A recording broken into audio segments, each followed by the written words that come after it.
Alegre completou 251 anos na semana passada. O pôr do sol é o cartão postal da cidade e a Orla do Guaíba atrai milhares de pessoas todas as semanas.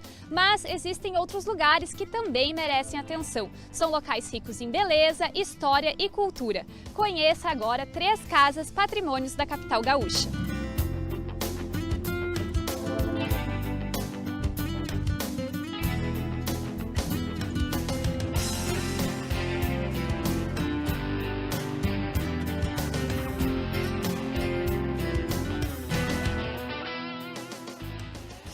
Nos últimos anos, Porto Alegre investiu em iniciativas para melhorar a qualidade de vida de seus moradores e atrair ainda mais visitantes. O Centro Histórico e a Orla do Guaíba, por exemplo, passaram por processos de revitalização. Essas mudanças impactam na relação dos porto-alegrenses com a própria cidade e indicam um futuro promissor.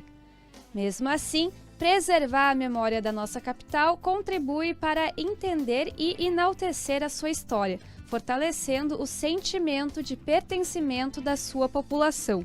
Uma das maneiras de conservar o legado dos que passaram por aqui é através da restauração de edifícios históricos.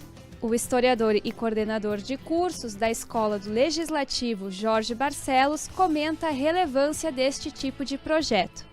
A importância do patrimônio histórico de Porto Alegre está no fato que ele é o signo onde está encarnada a nossa identidade. Ele fala da identidade do povo porto-alegrense. Ele mostra seus valores, mostra a sua história, mostra as suas crenças e mostra a sua evolução. Ele é compromisso ele deve ser objeto de preservação não somente da sociedade, como também dos poderes públicos. E hoje nós temos cada vez mais consciência no campo das políticas públicas da importância de se fazer uma legislação para a preservação do patrimônio histórico-cultural da cidade. Nós temos leis locais, estaduais e federais para essa garantia.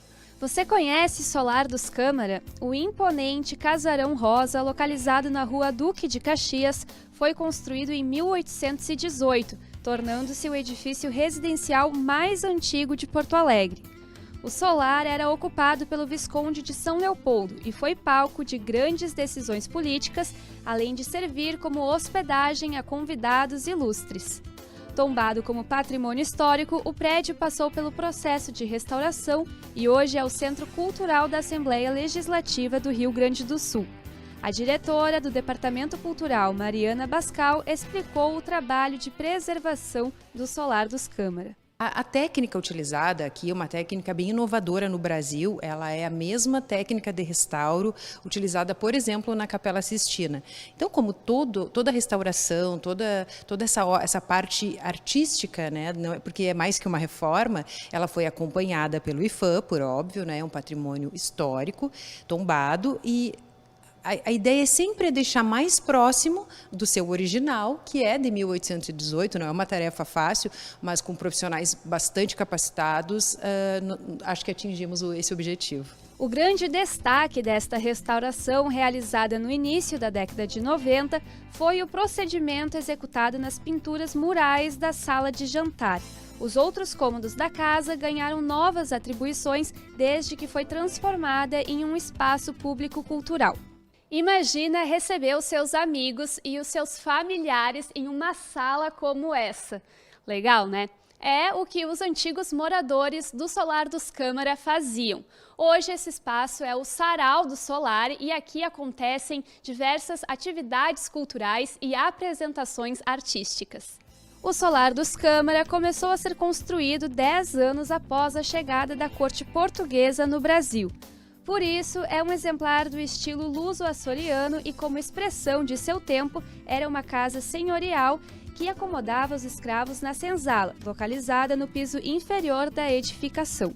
Desde 1992, o que era um alojamento para escravos se transformou na Biblioteca Borges de Medeiros. O espaço conta com 20 mil livros históricos e contemporâneos e é aberto ao público. Quem quiser conhecer o Solar dos Câmara pode realizar a visita entre as 8h30 da manhã e as 6h30 da tarde, de segunda a sexta, exceto nos feriados. Outra construção do mesmo período e que compartilha a estética arquitetônica da casa mais antiga de Porto Alegre é o Solar do Conde. Ambas passaram por reformas no início do século XX que incorporaram elementos do estilo neoclássico às suas propriedades. E aí, com o tempo, né, as transformações sociais ia fazendo com que essas pessoas quisessem modernizar suas fachadas, atualizar. Então, vieram os estilos que estavam acompanhando o Império, por exemplo, quando a família real brasileira ela vem para o Brasil, né, e aí traz o reino português para cá, a sede do reino português para cá, e aí traz junto, por exemplo, o neoclássico. Então, muitas das casas coloniais, digamos assim, começaram a fazer pequenas transformações em suas fachadas, acrescentando elementos do classicismo, como colunas, pilastras, cimalhas, frisos, que lembram um pouco essa arquitetura neoclássica. O Solar do Conde foi um presente ao Conde de Porto Alegre, Manuel Marques de Souza, uma figura política importante da época. O que muitos não sabem é que esse espaço aqui, na verdade, era da sua esposa, a Condessa. Aqui ficava a ala de serviços e a cozinha, e deste lado, a sala de jantar. Localizado na rua Riachuelo com a General Canabarro, o Solar do Conde é considerado patrimônio do município desde 1998. Em sua longa existência, foi quartel-general e até delegacia de polícia. Hoje vive uma nova realidade. O Solar do Conde é sede do Instituto de Arquitetos do Brasil desde o início dos anos 2000 e de lá para cá foram feitas várias restaurações. A da fachada da Riachuelo foi iniciada em novembro do ano passado e tem previsão para terminar em agosto deste ano. O arquiteto responsável por esta restauração, Lucas Volpato, explica a complexidade deste tipo de processo de preservação. O restauro ele é um processo que precisa ter muita escuta e observação, né? O que é escuta e observação? Além de você fazer uma pesquisa histórica, nós contratamos historiador para fazer toda uma pesquisa, identificar quem foram os proprietários, né? Quais foram as etapas em que esse edifício esteve presente nos mapas, né? Na paisagem urbana da cidade de Porto Alegre. Então a gente tem todo esse processo de entendimento da obra antes de intervir nela. Então esse que é o processo, né? Essa que é a dificuldade também, você achar informações, porque a restauração ela não permite achismos, né? Então a gente tem sempre que ser bem certeiro, achar através de documentação histórica, informações, fotos antigas, levantamento iconográfico, e aí a partir disso tomar as decisões. Então o maior desafio é exatamente esse, é a coleta de informações, você chegar num consenso, né, de qual método você vai utilizar, quais as tecnologias que você vai utilizar, se são técnicas tradicionais da arquitetura brasileira, que geralmente né, ou se você vai usar alguma técnica contemporânea para intervir, até que ponto essa técnica vai fazer uma interferência positiva nessa edificação. Enfim, sempre é esse equilíbrio, né, que nós buscamos numa obra de restauração. Agora, quem visita o Solar do Conde encontra eventos e oficinas culturais, além de cursos relacionados à arquitetura e urbanismo. Prontos para conhecerem outra casa histórica da capital? Quem passa pela Avenida Independência nem imagina que aqui está um marco arquitetônico de Porto Alegre. Com o estilo Art Nouveau, a Casa Godoy foi construída em 1907 e integra um conjunto de residências burguesas do início do século XX. A Avenida Independência ela tem uma importância para a cidade de Porto Alegre porque significa um pouco da expansão dela para o norte, né? Então a Avenida Independência ela nada mais é do que um prolongamento da Duque de Caxias ou um prolongamento da Rua da Praia, não se sabe, né? Ela tem uma confluência ali e segue como Independência. O que é fato é que as famílias estavam se afastando do centro histórico, hoje chamado centro histórico, mas estavam se afastando do centro da cidade, porque ele estava passando por um processo de degradação, né? Tanto é que lá por 1916 se pensava já em higienizar esse centro histórico com a abertura da Avenida Borges de Medeiros, com essa intervenção.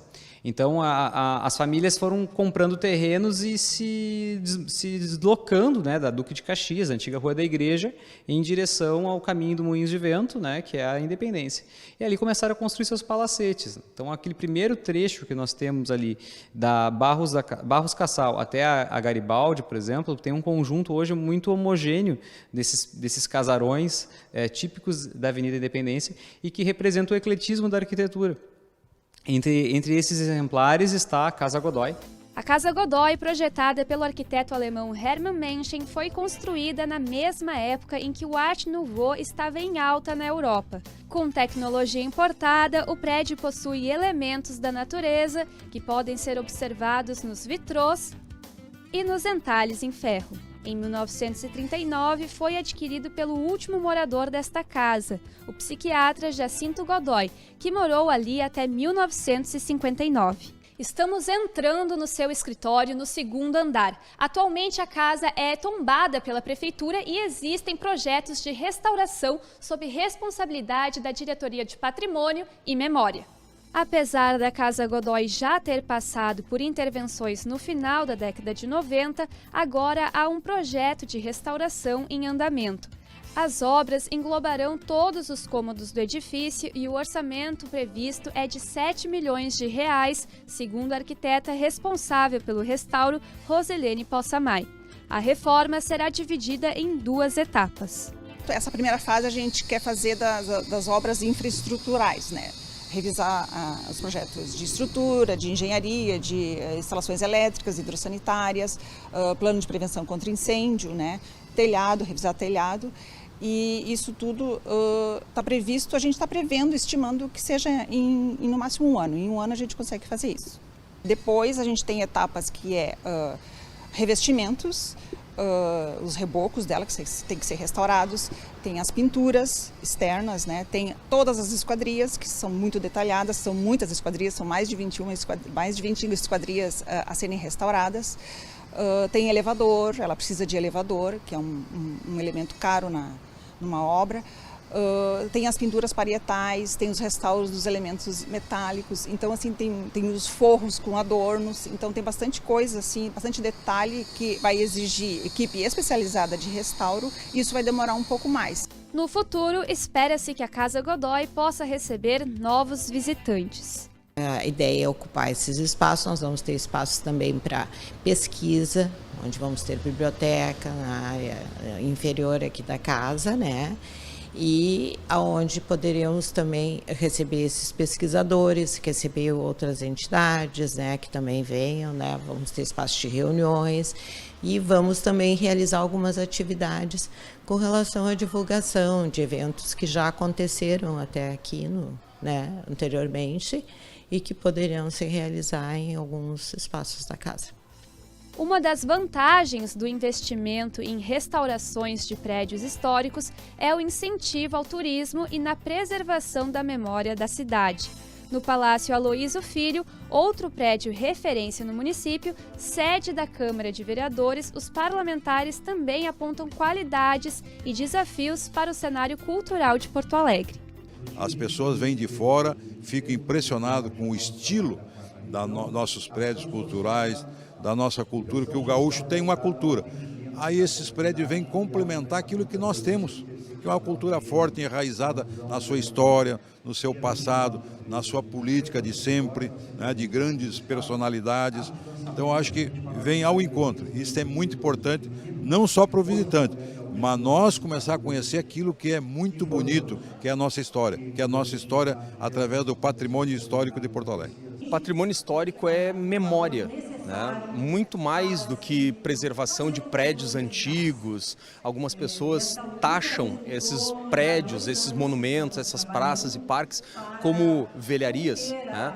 É memória, é história, né? Então é, de certa forma, manter a história. Infelizmente, a cidade de Porto Alegre nunca investiu, né, na divulgação desse patrimônio, desse bem dos porto-alegrenses, e por isso, infelizmente, nós não temos grandes atrativos turísticos, mas nós temos espaços que são altamente propícios a justamente atrair, né, público em potencial para a atividade de turismo, né, fomentar a economia da nossa cidade. É mais um setor que poderia ser bem explorado, mas infelizmente não é.